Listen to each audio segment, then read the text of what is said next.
లో పనిచేసిన శాసన మండలిలో అనుభవం ఉన్నది, శాసనసభ్యుడిగా అనుభవం ఉన్నది, పార్లమెంట్ సభ్యుడిగా అనుభవం ఉన్నది.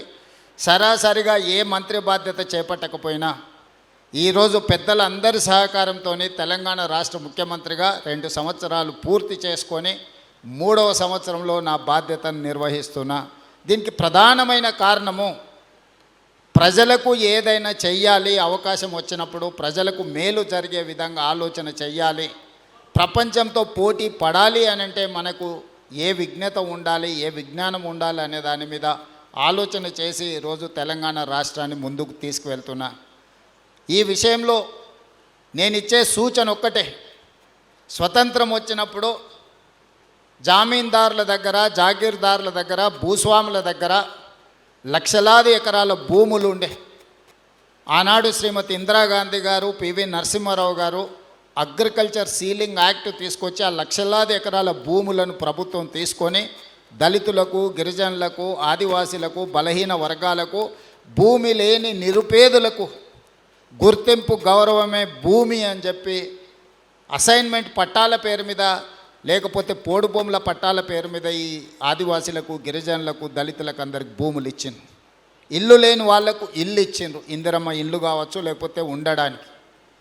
ఈరోజు ప్రభుత్వం దగ్గర పంచడానికి భూమి లేదు. మీరందరు గ్రామీణ ప్రాంతాల నుంచే వచ్చిండ్రు. ప్రతి గ్రామంలో ప్రభుత్వ ఆధీనంలో ఉన్న భూమి పేదలకు పంపకాలు జరిగిపోయినాయి. ఇప్పుడు ఏమైనా చేయగలిగితే పేదలకు ఇళ్ల పట్టాలు ఇవ్వాలంటేనే చాలా కష్టమైన పరిస్థితి. ఈరోజు ప్రభుత్వం వైపు నుంచి భూములు ఆశించడమో ఇతర ఏదైనా ఆర్థిక లబ్ధి ఆశించే కంటే మా ప్రభుత్వం ఇవ్వగలిగింది విద్యనే. విద్య ఒక్కటే మీ జీవితాలను మారుస్తుంది. విద్య ఒక్కటే మీ తల్లిదండ్రులను ఆత్మ గౌరవంతో తలెత్తుకునే విధంగా ఈ సమాజంలో నిలబెడుతుంది. విద్య రాని వాడు వింత పశువు అని ఎప్పుడో పెద్దలు చెప్పారు.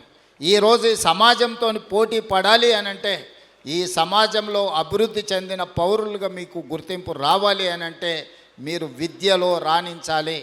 అందుకే ఈరోజు విద్యనే ప్రథమ ప్రాధాన్యత కింద మా ప్రభుత్వం తీసుకొని ముందుకెళ్తుంది.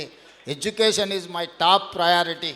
అందుకే ఈరోజు not only IIIT engineering college, law కాలేజ్ను కూడా ఈరోజు పాలమూరు యూనివర్సిటీలో మహబూబ్ నగర్ జిల్లాకు మనం ఇవ్వడం జరిగింది.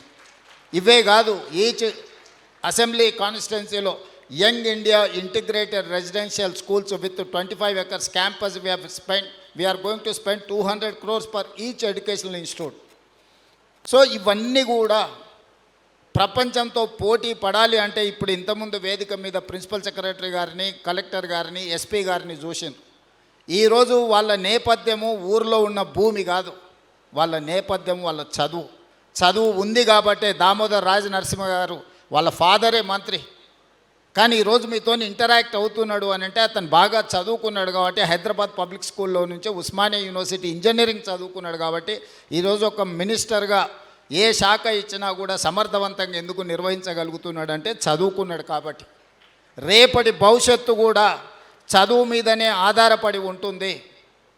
చదువు లేకపోతే మన భవిష్యత్తు గాఢాంధకారం అవుతుంది. అందుకే ఈ జిల్లాలో ప్రతి నియోజకవర్గంలో young India integrated residential schools, లా college, engineering college, medical college, IIIT ఏమేమి కావాలనో అన్నిటినీ ఈరోజు మనం తెచ్చుకున్నాము. ఇవ్వగలిగిన స్థానంలో మనం ఉన్నాం. ఈరోజు మనం సంతకం పెడితే, పాలమూరు జిల్లా వాడు సంతకం పెడితే ఏదైనా జరుగుతుంది. మీరు సాధించుకొని సమాజానికి ఆదర్శంగా నిలబడే విధంగా ముందుకు వెళ్ళాలి. ఇక్కడున్న విద్యార్థులందరికీ కూడా నా సూచన ఒక్కటే, నిబద్ధత చాలా ముఖ్యం. నిబద్ధత లేని చదువు కానీ, నిబద్ధత లేని జీవిత ప్రయాణం కానీ మీకు ఉపయోగము ఉండదు. మీరు క్రమశిక్షణతో కూడుకున్న విద్యను నేర్చుకోండి. 25 సంవత్సరాల వయసు వచ్చే వరకు కష్టపడండి. ఆ తర్వాత 75 సంవత్సరాలు మీరు సుఖమైన జీవితము, మీ జీవితంలో గౌరవం అన్నిటికంటే సమాజంలో మీకు గౌరవం తెచ్చిపెడుతుంది చదువుకున్న వాళ్ళకు. నిన్నటి వరకు మనల్ని పట్టించుకోని వాళ్ళు కూడా ఇవాళ మీరు గ్రూప్ 1 సివిల్ సర్వెంటో మీరు సెలెక్ట్ అయితే ప్రతి ఒక్కరు మీ ఇంటికి వచ్చి మిమ్మల్ని గౌరవిస్తారు. చదువు అనేది అత్యంత కీలకమైనది. చదువు ఒక్కటే మన భవిష్యత్తును మారుస్తుంది. మీరు గొప్పగా చదువుకోవాలి, రాణించాలి. ఈ మధ్యకాలంలో మనం రాజీవ్ గాంధీ సివిల్ ఎగ్జామ్స్కి ప్రిపేర్ అయ్యే వాళ్ళకు కూడా మనం స్కాలర్షిప్స్ ఇస్తున్నాం. ఎందుకంటే కోచింగ్ సెంటర్స్ ఢిల్లీకి వెళ్ళాలి అంటే ప్రిలిమ్స్ క్లియర్ చేసిన వాళ్ళకు 1 lakh, మెయిన్స్కి అటెండ్ అయ్యే వాళ్ళకి ఇంకొక 1 లక్ష రూపాయలు ఢిల్లీలో ఉండడానికి కూడా మనం అకామిడేషన్ ఇస్తున్నాం.